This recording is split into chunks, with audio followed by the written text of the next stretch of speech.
Surat terbuka untuk Hotman Paris. Hai Pak Hotman Paris, ini surat terbuka untuk Anda. Oke, Anda saya bawa sedikit berpikir logis kedaerahan. Kebetulan saya anak Riau, putra asli Riau Pak. Yang mana di Riau ini di atas minyak, di bawah minyak, yang selalu diambil kekayaannya dari Riau.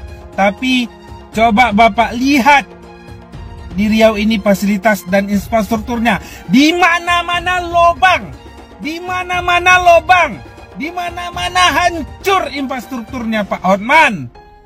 Jadi Pak Hotman jangan membela koruptor.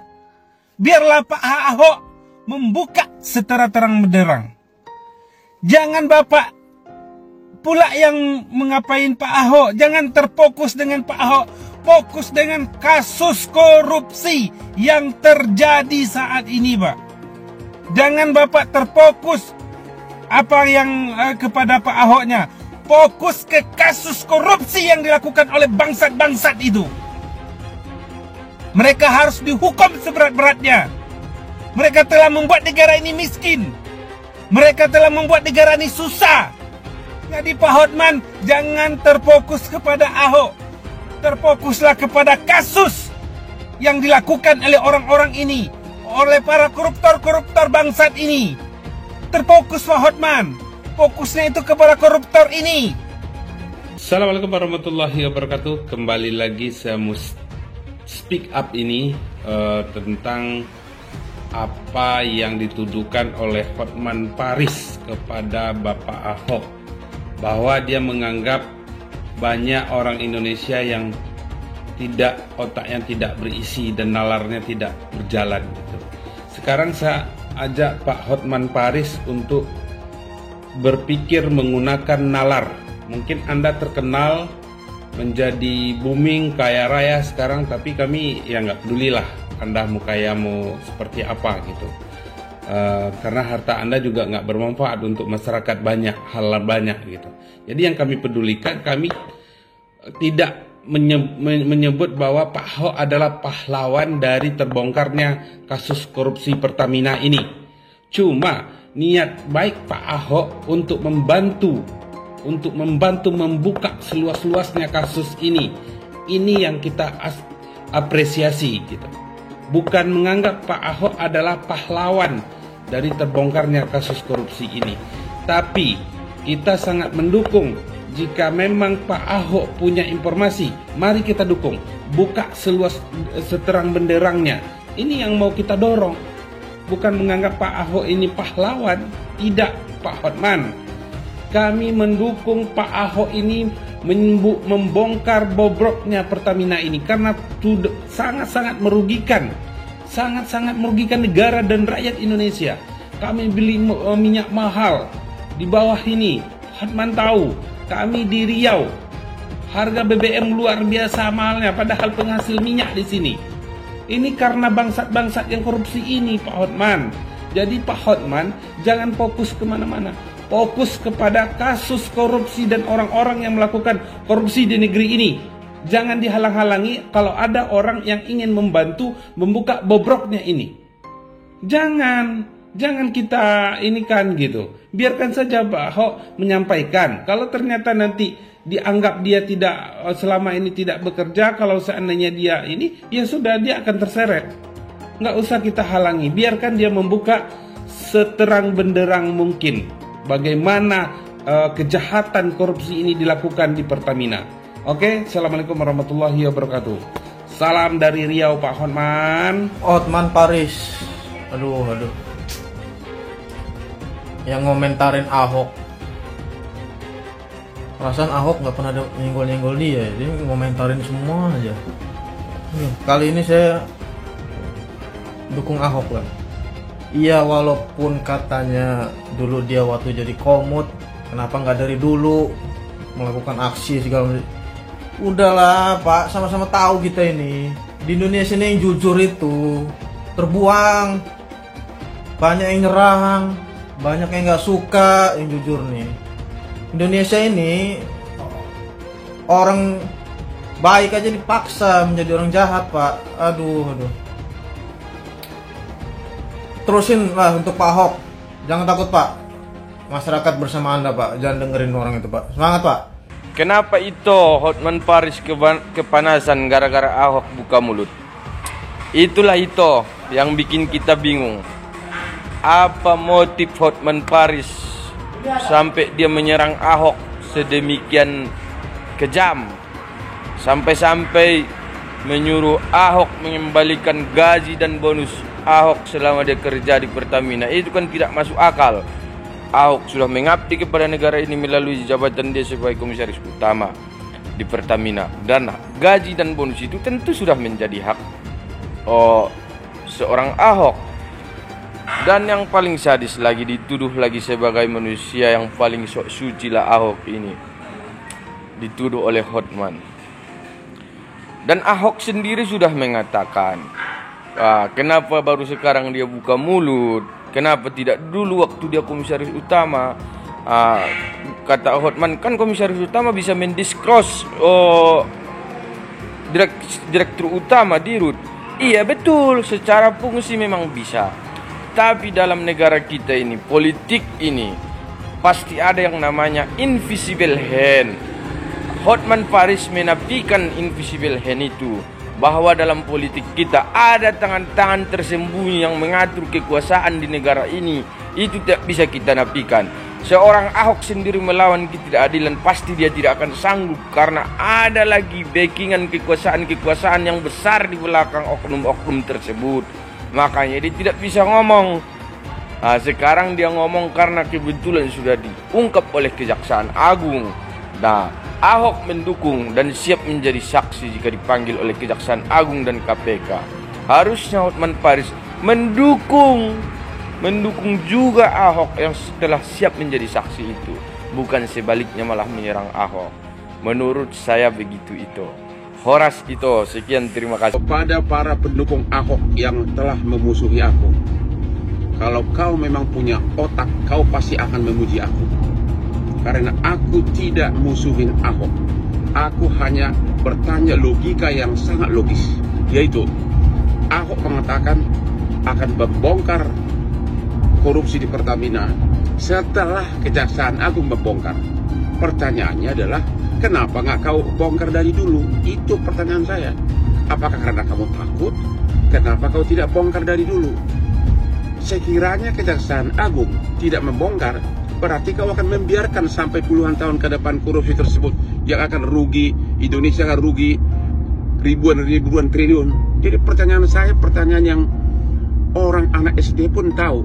Kenapa bukan kau yang bongkar? Kalau memang kau mau bongkar sekarang, kenapa nggak bongkar dari dulu? Pendukung Ahok, benar kan? Logikanya simple. Otak kamu aja yang bodoh, tidak ngerti-ngerti pertanyaannya. Saya tidak kenal Ahok, saya nggak peduli sama dia, saya lebih kaya dari dia, saya lebih terkenal dari dia.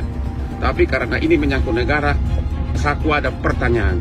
Kenapa kau tidak bongkar dari dulu? Kenapa baru sekarang kau mau bongkar? Halo Bang Hotman. Saya rasa Anda salah satu pengacara yang namanya udah sangat terkenal banget ya, kaliber internasional ya kan. Saya lihat video Anda tadi pagi ngoceh-ngoceh, "Woi Ahok berisik loh," apalah seperti itu ya. Kamu itu kan komut, kamu seharusnya bisa kayak begini. Bang Hotman, kayak nggak tahu aja bang. Ente tinggal di mana? Kayak nggak tahu aja negara kita kayak mana. Ikan bang. Anda menyamakan komut bang, kalau di perusahaan yang lain ya, perusahaan swasta atau apapun itu mungkin bisa bang kayak begitu. Tapi kalau di negara kita, apalagi itu perusahaan negara bang, ya kan, BUMN bang, nggak bisa kayak begitu bos.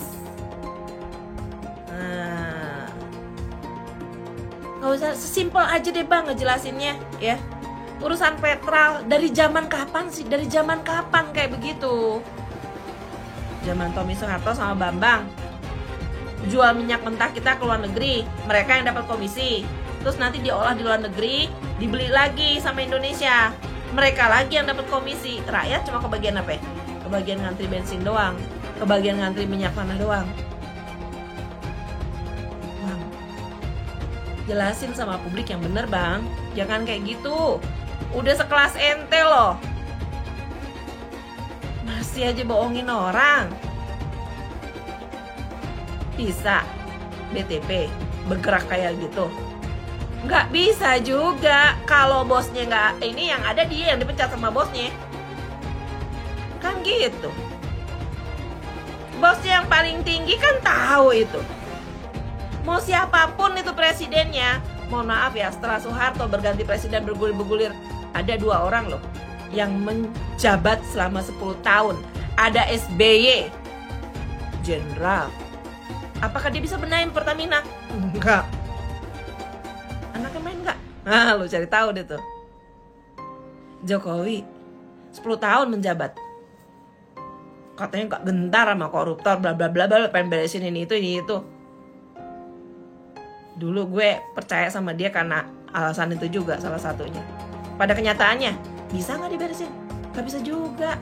Gak bisa bos, mau siapapun itu presidennya. Gak usah ngajarin apa nih, mohon maaf ya. Nih, pembohongan publik, pembodohan publik, gue bingung nih. Apa yang sedang lo lakukan? Kok sekelas lo jadi kayak buzzer sih bang? Gue ngerti lah, keluarga penguasa ya salah satu klien besar lo. Tapi ya gak gitu juga bang, gak usah juga lo ikutan jadi buzzer. Jelasin sama masyarakat yang bener. Kalau komut di perusahaan swasta, di perusahaan lain bisa kayak begitu. Kalau di perusahaan negara mana bisa kayak begitu? Lo bersuara kenceng-kenceng, lo yang dihabisin. Hai Ahok, saya lagi di Singapura, panas lihat gaya lu ngotot di semua medsos. Kamu kan komisaris, apalagi komisaris utama dengan gaji miliaran di Pertamina. Tugas komisaris adalah termasuk mengawasi pelanggaran yang sekecil apapun. Apalagi ini mega pelanggaran, benar-benar pelanggaran yang sangat besar. Sekiranya pun kamu tidak tahu, setidaknya kau harusnya mengatakan minta maaf kepada publik, terlepas dari apakah kau bersalah atau tidak. Tapi gayamu itu ngotot. Aduh, Ahok kamu, ya. Malu dong, itu tugas kamu komisaris. Komisaris itu digaji untuk mengawasi, bahkan pencurian 1 sen pun, ya, itu juga tidak boleh luput dari pengawasan komisaris. Ini contoh, apalagi ini mega proyek. Kalaupun kamu tidak tahu atau tidak bersalah, setidaknya kau mengatakan saya mengucapkan turut bersalah atau minta maaf kepada masyarakat Indonesia. Lebih jantan lagi kalau kau mengembalikan semua gajimu. Ahok, jangan ngotot kamu. Emang lu siapa sih? Siapa sih lu di Indonesia ini, Ahok? Ngotot kayak apa lu? Lu nggak ada apa-apanya kok. Ih, Bapak mobilnya bagus banget. Beli di mana? Najis, mobil mewah hidup enak hasil korupsi aja bangga. Udah tua bukannya nyari pahala malah ngumpulin dosa. Lihat lo yang tidur di pinggir jalan, bukannya bersyukur punya gaji gede hidup enak malah korupsi. Mikir dong, lu yang hidup enak yang dirugiinnya banyak nih. Mana mukanya? Aduh, Hotman Paris sekarang nyerang Bang Ahok lagi. Lu maunya apa di negara ini? Udah bener, Pak Ahok itu ngebuka semua data-data tentang korupsi. Kok lu yang sewot? Lu sebenarnya gimana sih? Sebenarnya lu pendukung koruptor atau gimana ini Hotman Paris? Hah? Serang sana serang sini, kondisi sakit loh. Lu fokus berobat Hotman Paris, napas lu aja udah tersengal-sengal. Ya, nggak usah ngurusin negara ini dulu, berobat dulu. Ya. Nanti lu akan berhadapan sama gue di segala urusan pengacara. Tenang. Gue nggak akan tinggal diam. Gue pasti akan melawan lu di semua kasus. Kasus yang lu pegang, kalau ada yang nyuruh gue lawan lu, gue akan lawan. Ingat Hotman Paris, lu akan gue kejar sampai manapun, ya. Kalau Pak Ahok nyuruh gue jadi pengacara, lu gue kejar Hotman Paris, ya. Karena dalil-dalil hukum lu ngaco. Gue bukan pengacara tipe-tipe penyuap, ya. Gue pengacara asli. asli berpikir pakai otak. Ya, Pak Ahok bersih begitu lu hina-hina Hotman Paris. Aduh, lu sama gua aja kalah. Lu sekarang nyerang orang lagi. Lu urusin dulu sama gue. Hah? Urusan lu sama gue belum selesai. Hotman Paris, nggak usah nyenggol-nyenggol Pak Ahok ya. Ingat, Pak Ahok itu orang jujur. Ingat, Ahok orang jujur. Ya, makanya banyak orang nggak seneng. Udah, Hotman Paris lu berobat dulu, napas lu udah sengal-sengal tuh. Kalian udah nonton belum full video Pak Ahok yang di YouTube?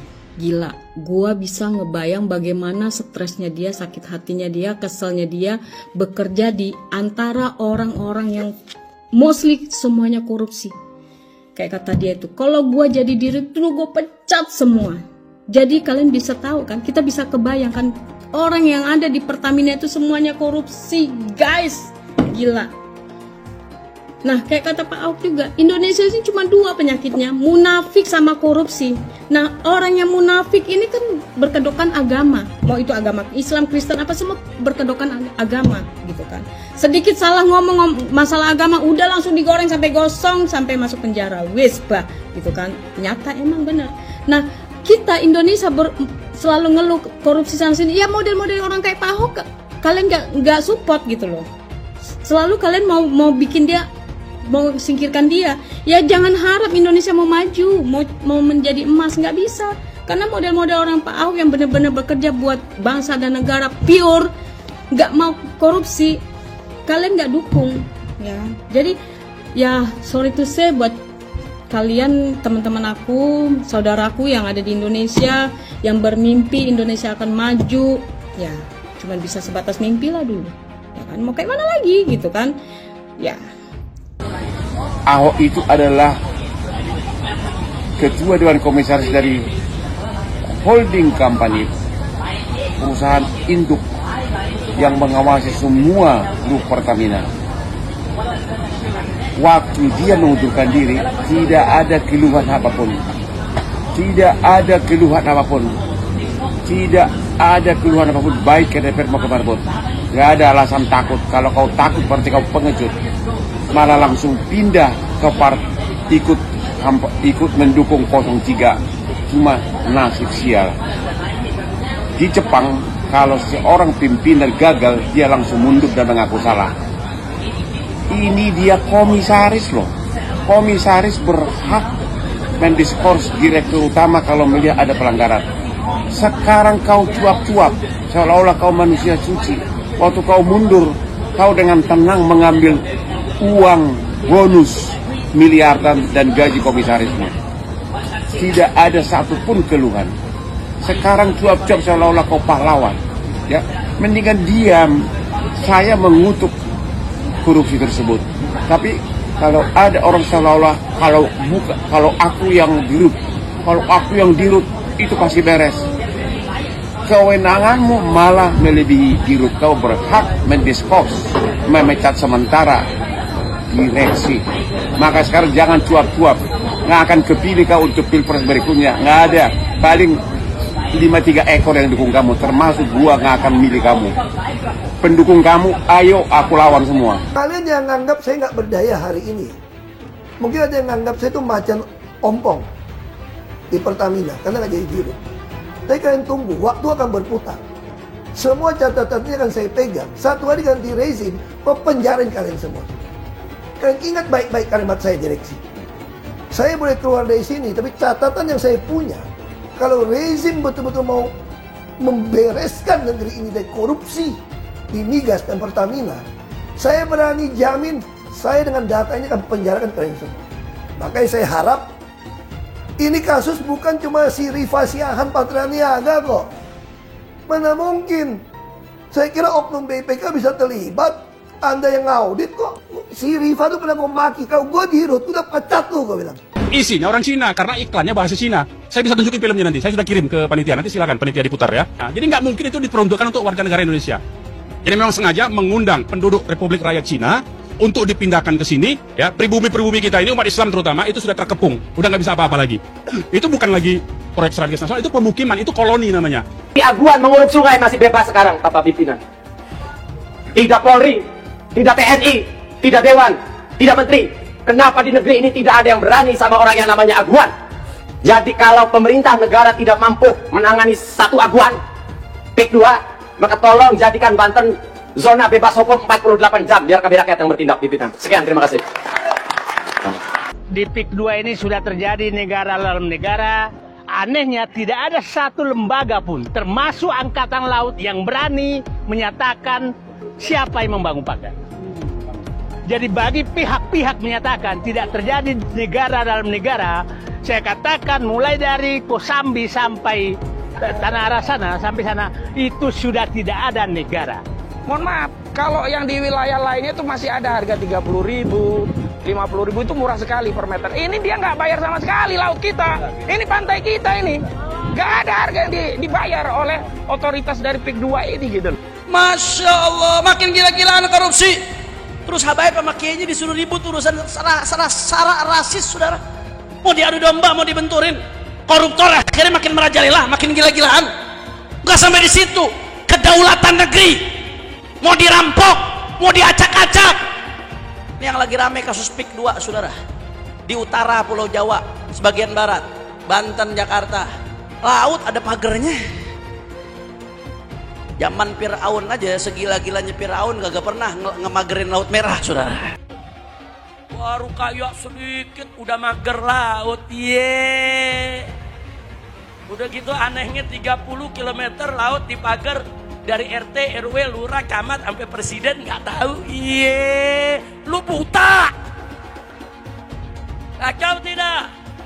Kacau tidak? Hei Aguan, berapa banyak pun uang yang kau punya, berapa banyak pejabat yang telah kau sogok, berapa banyak pun pasukan yang telah kau siapkan, demi Allah kami siap bertempur untuk membela masyarakat Banten dan rakyat Indonesia. Saya tanya, siap tempur, siap lawan mereka, siap lawan penjajah. Allahu Akbar. Gara-gara kasus pagar laut, kini beredar maki-makian terhadap kaum pengusaha Tionghoa, terutama pengusaha besar Aguan. Masalahnya sekarang ini beredar luas serangan sampai ke tahap tuntutan agar proyek PIK 2 dihentikan atau juga agar Aguan dipenjara. Sangat mungkin serangan ini datang bukan dari kepedulian terhadap aspek hukum, tapi ya dari kebencian terhadap pengusaha sukses, kecemburuan dan kebencian terhadap Tionghoa, serta juga kebencian terhadap pemerintah. Sekarang pertanyaannya, apa yang sudah diberikan Anies kepada Prabowo?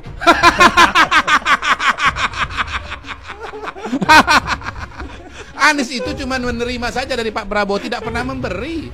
Diberikan dukungan untuk jadi calon gubernur, diberikan bantuan untuk jadi gubernur terpilih. Bisa terpilih sebagai gubernur Jakarta. Karena gubernur Jakarta bisa punya panggung ke nasional, bisa jadi calon presiden. Kok di debat terbuka gitu tega-teganya ngasih angka 11 dari 100 alias 1,1 kepada Pak Prabowo. Ya wajar kalau Pak Prabowo tersinggung. Saya ulang ya, apa yang sudah diberikan, ini mana nih kamera ya, tolong anak Abah jawab apa yang sudah diberikan oleh Anies kepada Prabowo. Nggak ada gitu. Sorry ya. Sorry ya, itu bisa jawab. Iya. Itu jawaban anak Abah, sorry. Iya, enggak, itu jawabannya Prabowo. Sorry ya gitu.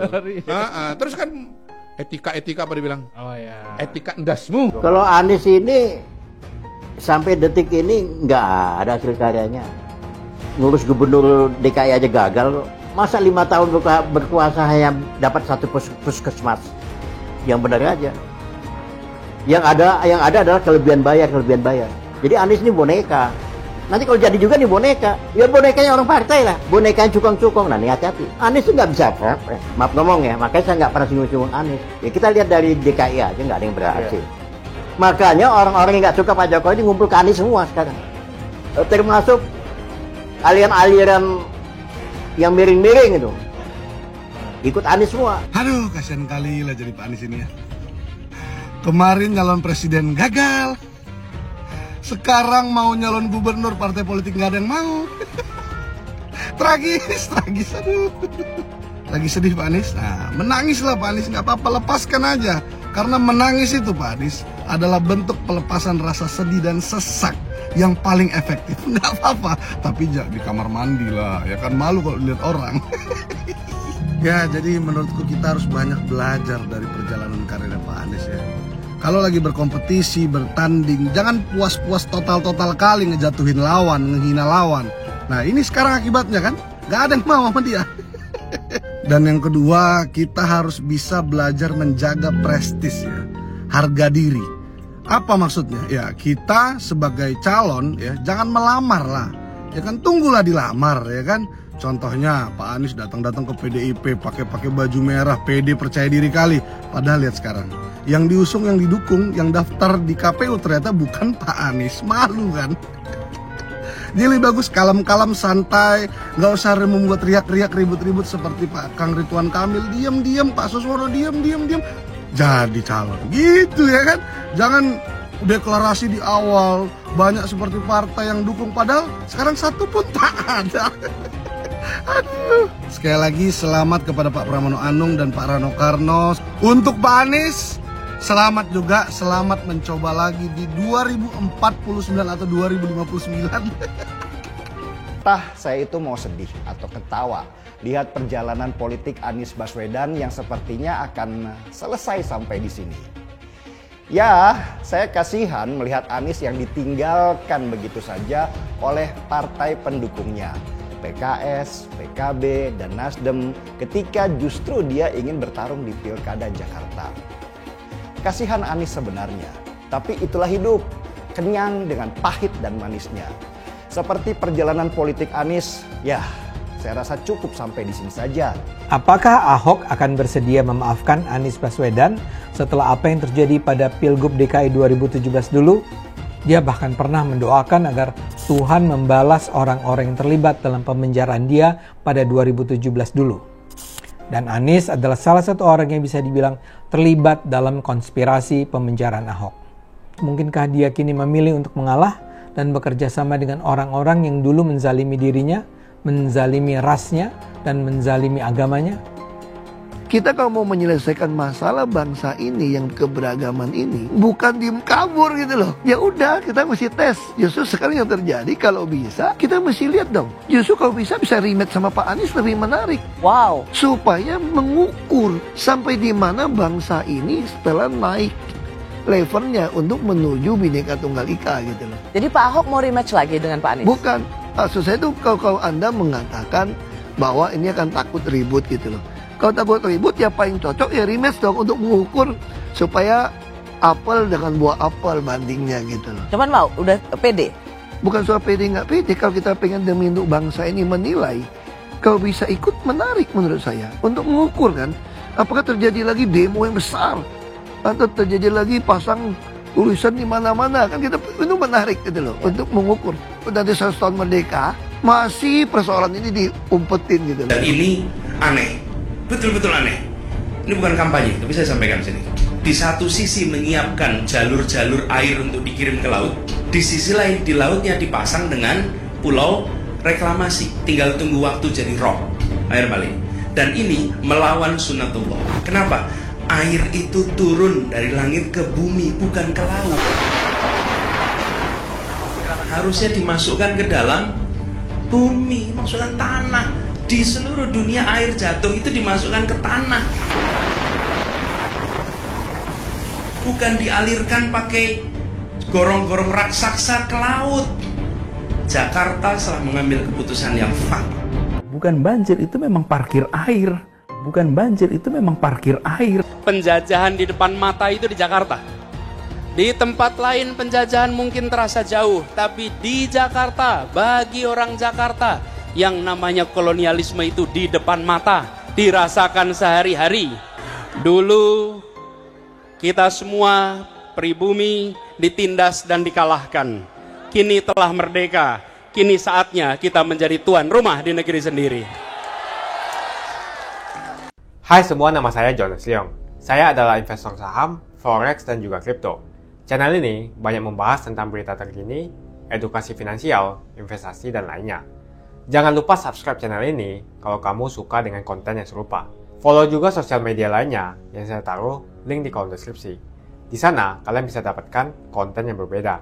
Saya juga punya Telegram channel yang isinya berfokus kepada trading dan juga investasi.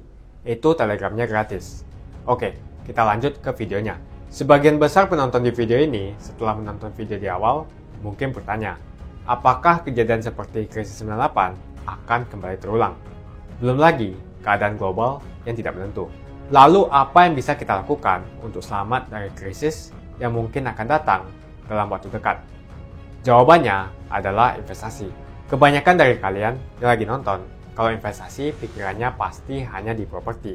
Tapi ketika terjadi krisis seperti 98, apa yang terjadi dengan rupiah ketika hyperinflasi? Dan juga apa yang terjadi dengan harga properti? Harga dolar naik dari Rp2.500 terbang ke Rp15.000. Otomatis, utang yang harus kita bayarkan naik 6 kali lipat. Banyak sekali bisnis yang bangkrut. Kebakaran terjadi di mana-mana. Rumah pun bagaikan tidak ada harganya. Mau dijual pun tidak ada yang mau beli. Saya tidak mengatakan ini akan terjadi lagi. Tapi kemungkinan terjadi seperti Mei 98 tetaplah ada. Negara gede seperti Argentina, Venezuela, dan Turki baru-baru ini mengalami hyperinflasi. Apalagi setiap hari kita ketemu ada saja konten yang berbau sara ke orang Tionghoa yang ada di Indonesia. Entah itu di Instagram ataupun di YouTube atau sosial media lainnya. Kita bisa melihat di tahun 2017 di saat Pilgub Jakarta hampir terjadi kerusuhan seperti 98 karena Ahok dituduh menodai agama. Ahok pun harus dipenjara untuk menenangkan masyarakat yang dengan gampangnya dihasut untuk membenci Tionghoa dan tidak memilih pemimpin yang beda agama. Akhirnya Anies jadi gubernur dengan bantuan ormas larang FPI dan sampai saat ini dijuluki sebagai bapak politik identitas. Kejadian itu pun berlanjut hingga saat ini. Masifnya pemberitaan sara terhadap Tionghoa beredar di media-media nggak jelas. Penonton setiap hari dihasut untuk menggulingkan pemerintahan karena tuduhan Indonesia dikuasai oleh Taipan atau Sembilan Naga, yang ujung-ujungnya menyalahkan Tionghoa lagi. Kita bisa lihat dari kejadian di PIK 2, di mana ormas larang seperti FPI dan HTI terus-menerus menghasut masyarakat untuk membenci Tionghoa. Saya tidak bisa membayangkan jika kejadian seperti Mei 98 terulang kembali. Setiap musibah yang selalu disalahkan adalah keturunan Tionghoa. Setidaknya di video ini, saya akan membagikan strategi saya yang udah saya terapin jika kejadian seperti 98 terulang kembali. Tujuan dari strategi ini supaya kita setidaknya bisa selamat dari masalah finansial ketika musibah ini terjadi. Strateginya adalah investasi di aset yang berbeda-beda, bukan di satu jenis aset saja, misalnya hanya di properti. Kalian bisa mulai belajar berinvestasi di aset yang berbeda seperti Bitcoin, emas, dolar, bahkan saham global atau saham Amerika. Ini adalah cara yang bagus untuk mengurangi risiko tergantung kepada satu jenis aset saja. Bukan gak nasionalis kalau kita mau invest di aset-aset yang saya sebutkan tadi. Tapi memang peluang yang kita dapatkan dan potensinya memang jauh lebih bagus daripada beli properti apalagi deposito. Pertama, pelajari jenis aset seperti emas. Setidaknya kita bisa terlindung dari efek hyperinflasi jika terjadi lagi. Selain itu, kalian juga harus belajar bagaimana mendapatkan penghasilan dari emas. Kedua adalah belajar investasi di aset global seperti saham Amerika atau saham global. Ketika terjadi krisis, yang paling berdampak adalah saham-saham Indonesia. Karena semua utang perusahaan dalam bentuk dolar terkena dampak. Deposito, reksadana, bahkan properti terkena imbasnya. Ketiga adalah belajar mengenal berinvestasi di Bitcoin. Alasan kenapa saya suka banget dengan kripto, karena saya bisa pergi ke negara apapun di dunia ini, misalnya di Singapura, dan saya tinggal jual saja kripto di negara itu. Saya menganggap Bitcoin itu sebagai aset properti digital, yang bisa saya bawa kemanapun dan jual kapanpun saja secara instan. Kalau saya butuh uang, detik ini pun bisa saya jual, dan tidak perlu menunggu berbulan-bulan. Itulah strategi saya jika kejadian 98 terulang kembali, untuk selamat dari masalah finansial. Kamu bisa cek link di kolom deskripsi untuk mulai investasi. Dan saya juga sudah sediakan video playlist supaya membantu kalian paham tentang investasi. Semoga video kali ini membantu kalian untuk selamat dari masalah finansial ketika musibah ini terjadi. Semoga Indonesia selalu damai dan sampai jumpa di video selanjutnya.